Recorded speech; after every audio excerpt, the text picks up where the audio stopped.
Les statistiques étudient des événements passés à partir de données déjà observées, tandis que les probabilités étudient des événements futurs et anticipent des données pas encore observées. Cependant, les statistiques mettent en évidence des tendances qui, mises en lien avec les lois de probabilité, permettent de faire des prédictions. En voici une.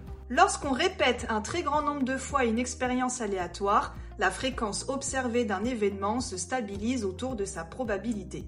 Pour bien comprendre cette propriété, voici un exemple. On lance 1000 fois un dé et on s'intéresse à l'événement E, obtenir un 5. Au premier lancer, j'obtiens un 5. Donc la fréquence de l'événement E, c'est-à-dire obtenir 5, est d'une réussite sur un lancer, ce qui donne 100%.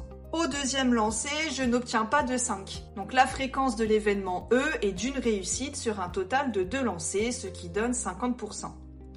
Au troisième lancer, je n'obtiens pas de 5. Donc la fréquence de l'événement E est d'une réussite sur un total de 3 lancers, ce qui est environ égal à 33%. Tu devines qu'à chaque lancer, la fréquence varie selon que j'ai de la chance ou non, mais également d'une personne à l'autre. Je ne vais pas faire les 1000 lancers ni les 1000 calculs, j'ai simulé sur un tableur et je représente dans un graphique la fréquence de l'événement E en fonction du nombre de lancers. Les premiers points sont très irréguliers, mais à partir du 800e lancer, la fréquence se stabilise. Je trace en rouge la droite horizontale qui représente au mieux cette stabilisation. Elle coïncide avec une fréquence d'environ 17%. Mais d'ailleurs, quelle est la probabilité d'obtenir 5 ? Elle est d'une chance sur 6. En écriture fractionnaire, on a 1/6.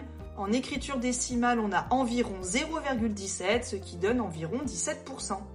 On remarque que la probabilité de l'événement est similaire à la fréquence observée si on lance un très grand nombre de fois le dé.